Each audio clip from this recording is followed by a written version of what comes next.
ឪពុកគឺជាមហាសេដ្ឋីដែលមានជាងគេបំផុតក្នុងពិភពលោកគាត់ស្លៀកពាក់ឈុតកាត់ដេរយ៉ាងប្រណិតគាត់ក៏ជិះរថយន្តទំនើបដែលមានតម្លៃរាប់លានដុល្លារផងដែរប៉ុន្តែកូនប្រុសរបស់គាត់ធ្វើការនៅការដ្ឋានសំណង់លើកស៊ីម៉ងតក្រោមកម្ដៅថ្ងៃ50អង្សាដើម្បីរកប្រាក់ចិញ្ចឹមជីវិតមិនមែនថាមហាសេដ្ឋីរូបនេះមិនខ្វល់ពីកូននោះទេគឺគ្រាន់តែពួកគេបានបែកគ្នាអស់រយៈពេល7ឆ្នាំមកហើយរហូតដល់ថ្ងៃមួយជំនួយការបានរត់មកប្រាប់មហាសេដ្ឋីថាពួកគេបានរកឃើញកន្លែងដែលកូនប្រុសគាត់នៅហើយ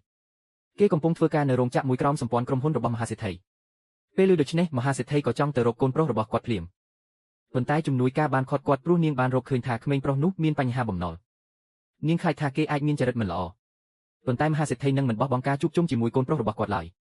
ដូច្នេះគាត់បានសម្រេចចិត្តសាកល្បងចិត្តកូនប្រុសរបស់គាត់បានស្លៀកពាក់ជាកម្មករសិករហើយទៅកាន់ការដ្ឋានសំណង់គាត់បានកាន់រូបថតមួយហើយផ្ទៀងផ្ទាត់យ៉ាងយកចិត្តទុកដាក់ជាមួយក្មេងប្រុសនៅចំពោះមុខគាត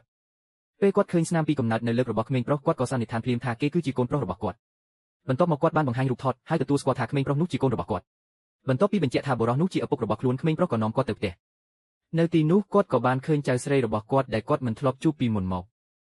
បុរសនោះរំជួលចិត្តយ៉ាងខ្លាំងគាត់មិននឹកស្មានថាបន្ទាប់ពីច្រើនឆ្នាំមកនេះកូនប្រុសរបស់គាត់បានរៀបការរួចទៅហើយដូច្នេះគាត់ក៏សួរថាចុះប្រពន្ធរបស់ឯងគួរឲ្យភ្ញាក់ផ្អើលប្រពន្ធរបស់កូនប្រុសគាត់បានចាក់ចេញចោលពួកគេដោយសារកូនស្រីមានជំងឺបេះដូងពីកំណើតនាងបានបោះបង់ចោលទាំងឪពុកនិងកូនស្រីជាយូរមកហើយឃើញកូនប្រុសលំបាកវេទនាយ៉ាងនេះបុរសនោះហៀបនឹងបង្ហាញអត្តសញ្ញាណថាជាមហាសេដ្ឋីទៅហើយប៉ុន្តែគាត់ត្រូវបានកូនប្រុសកាត់សម្ដីដោយមិននឹកស្មានដល់ក្មេងប្រុសនិយាយថាបើថ្ងៃស្អែកខ្ញុំនឹងរកការងារស្រាលជាងនេះឲ្យពុកធ្វើនៅការដ្ឋានសំណង់ធ្វើបែបនេះគ្រួសារយើងអាចរស់នៅជាមួយគ្នាបានដូច្នេះនៅថ្ងៃបន្ទាប់ក្មេងប្រុសក៏នាំឪពុកទៅការដ្ឋានសំណង់គេចង់ឲ្យមេការផ្ដល់ការងារស្រាលមួយដល់គាត់ឃើញមេការស្ទាក់ស្ទើរក្មេងប្រុសក៏យកស្បែកក្តោបដែលគេបានរៀបចំទុកមកពេលមេការឃើញលុយមួយដុំក្រាស់លាក់នៅខាងក្នុងគាត់ក៏យកព្រមផ្ដល់ការងារស្រាលជាងមុនដល់បុរសនោះភ្លាមទើបពេលនោះដែលបុរសជាឪពុកដឹងថាការងារដែលកូនប្រុសនិយាយគឺត្រូវបានទិញដោយលុយដោយមិននឹកស្មានដល់មេការបានលួចរឿងនេះគាត់ក៏សួរក្មេងប្រុសភ្លាមថាអញចង់មានន័យថាម៉េចគាត់ធៀបនឹងប្រគល់ស្បែកក្តោបឲ្យក្មេងប្រុសវិញឃើញមេការខឹងក្មេងប្រុសក៏ពន្យល់ថាឪពុករបស់គេមិនយល់ពីច្បាប់ទម្លាប់ទេហើយសូមឲ្យមេការផ្ដល់ឱកាសឲ្យគាត់ម្ដងទៀតមេការឃើញដូច្នេះក៏ដំឡើងថ្លៃភ្លាមគាត់ប្រាប់ក្មេងប្រុសឲ្យថែមលុយស្មើនឹងស្បែកក្តោបពីរទៀតប៉ុន្តែក្មេងប្រុសគ្មានលុយទៀតទេគេសន្យាថាពេលបើកប្រាក់ខែគេនឹងឲ្យលុយទៅមេការដូច្នេះមេការក៏រៀបចំឲ្យឪពុកនិងកូនទៅទទួលប្រធានក្រុមហ៊ុនដែលនឹងមកត្រួតពិនិត្យការងារនៅពេលនោះពួកគេនឹងទទួលបានប្រាក់ខែមុនកំណត់ក្មេងប្រុសរំភើបចិត្តក៏នាំឪពុកទៅទីនោះប៉ុន្តែពេលបុរសនោះឃើញថាគ្រប់គ្នានៅការដ្ឋានឈប់ធ្វើការដើម្បីទទួលមេដឹកនាំទិដ្ឋភាពនោះហាក់អធិកអធមពេកកូនប្រុសដូច្នេះក៏ធ្វើសញ្ញាឲ្យឪពុកនៅស្ងៀម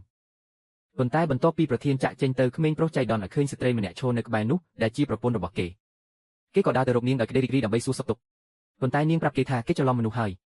យនាងប្រាប់គេឲ្យចេះគោរពផងក្មេងប្រុសដូច្នេះក៏ខាត់ប្រពន្ធមិនឲ្យទៅណា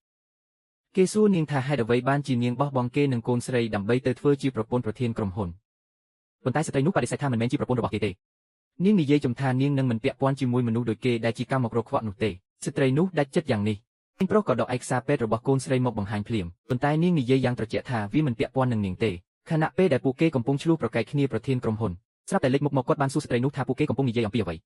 ដោយខ្លាចអត្តសញ្ញាណរបស់គាត់ត្រូវបានលាតត្រដាងស្ត្រីនោះគ្មានជំរឿអ្វីក្រៅពីពន្យល់ថាក្មេងប្រុសនោះកំពុងទាមទារប្រាក់ខែរបស់គាត់គ្រាន់តែនាងនិយាយចប់ភ្លាមក្មេងប្រុសនោះក៏ទាមទារប្រាក់ខែ6ខែដែលក្រុមការងារជំពាក់គាត់ពីប្រធានគាត់បានបញ្ជាក់ថាកូនស្រីរបស់គាត់ឈឺហើយត្រូវការលុយវះកាត់ក្មេងប្រុសនោះមិនដឹងទេថាទង្វើនេះធ្វើឲ្យប្រធានមានអារម្មណ៍ខ្មាស់គេនៅចំពោះមុខអ្នកគ្រប់គ្នាគាត់បានផ្ដល់សញ្ញាឲ្យមេការបង្រៀនមេរៀនដល់ក្មេងប្រុសនោះកម្មករម្នាក់ភ័យខ្លាំងពេកក៏ថយក្រោយគាត់លែងហ៊ានលើកយកបញ្ហាប្រាក់ខែដែលមិនទាន់បើកមុខនិយាយទៀតហើយនិយាយបែបនេះមេការហៀបនឹងអូសក្មេងប្រុសនោះចេញទៅដាក់ទោសឃើញបែបនេះបុរសនោះក៏ហៅជំនួយការរបស់គាត់ភ្លាមហើយប្រាប់នាងឲ្យប្រញាប់នាំមនុស្សមកត្រួតពិនិត្យការដ្ឋានសំណង់ដោយមិនឲ្យដឹងខ្លួនបន្ទាប់មកគាត់បានឈានជើងទៅមុខដើម្បីឃាត់អ្នកដែលព្យាយាមចាប់កូនប្រុសរបស់គាត់បានបញ្ជាក់ថាសភាពាណិជ្ជកម្មមានច្បាប់ច្បាស់លាស់ថាប្រាក់ខែមិនអាចត្រូវបានកាត់ពីបុគ្គលិកឡើយហើយសួរថាតើអ្នកមិនខ្លាចទទួលទោសចំពោះការវាយដំមនុស្សទេតើអ្នកមិនខ្លាចទទួលទោសពីសភាពាណិជ្ជកម្មទេមេការភ័យភ្លាមគាត់បានសួរប្រធានថាត្រូវធ្វើអ្វីនៅចំណុចនេះប្រធានក៏ភ័យស្លន់ស្លោដែរប៉ុន្តែដើម្បីសុវត្ថិភាពគាត់បានពន្យល់ដល់កម្មករថាវាមិនមែនជាចិត្តណារបស់គាត់ក្នុងការកាត់ប្រាក់ខែទេវាគ្រាន់តែថាគ្រឿងបន្លាស់ម៉ាស៊ីនមានបញ្ហាប៉ុណ្ណោះគាត់ថាអ្នកណាអាចជួសជុលផ្នែកដែលជាប់គាំងក្នុងម៉ាស៊ីនខួងនឹងត្រូវបើកប្រាក់ឲ្យភ្លាមប៉ុន្តែអ្នកគ្រប់គ្នាដឹងថានេះគឺជាការងារដែលគំរាមកំហែងដល់អាយុជីវិតមានមនុស្សជាច្រើនបានស្លាប់ដោយសារធ្វើវាច្បាស់ណាស់ថាប្រធានមិនចង់បើកប្រាក់ខែទេប៉ុន្តែដោយគិតពីកូនស្រីដែលត្រូវការលុយវះកាត់ក្មេងប្រុសនោះក៏ឈានជើងទៅទទួលការងារនោះពេលគាត់សុំឧបករណ៍ពីប្រធានដើម្បីចុះទៅក្នុងអណ្ដូងគាត់ត្រូវបានគេប្រាប់ថាគ្មានទេយ៉ាងណាមិញឧបករណ៍មួយឈុតមានតម្លៃរាប់សែនដុល្លារជីវិតរបស់ក្មេងប្រុសមិនមានតម្លៃប៉ុន្មានទេ ប៉ុន្តែបើគ្មានឧបករណ៍សុវត្ថិភាពកូនប្រុសអាចបាត់បង់ជីវិតនៅពេលណាក៏បានបុរសនោះបដិសេធយ៉ាងម៉ឺងម៉ាត់មិនឲ្យគាត់ចុះទៅក្នុងអណ្ដូងច្បាស់ណាស់ប្រធានកំពុងព្យាយាមធ្វើបាបក្មេងប្រុសសូម្បីតែស្ត្រីនោះក៏ជំរុញក្មេងប្រុសមិនឲ្យចុះទៅដែរប៉ុន្តែដើម្បីសង្គ្រោះកូនស្រីក្មេងប្រុសនោះបានសម្រេចចិត្តចុះទៅនឹកស្មានមិនដល់គ្រាន់តែចុះទៅភ្លាមមេការដែលកាន់ខ្សែពួរក៏លែងដៃដល់ចិត្តណាប្រធានគិតដោយទំនុកចិត្តថាក្មេងប្រុសនោះនឹងស្លាប់នៅទីនេះប៉ុន្តែគួរឲ្យភ្ញាក់ផ្អើលក្មេងប្រុសនោះបានវាចេញពីអណ្ដូងនៅវិនាទីបន្ទាប់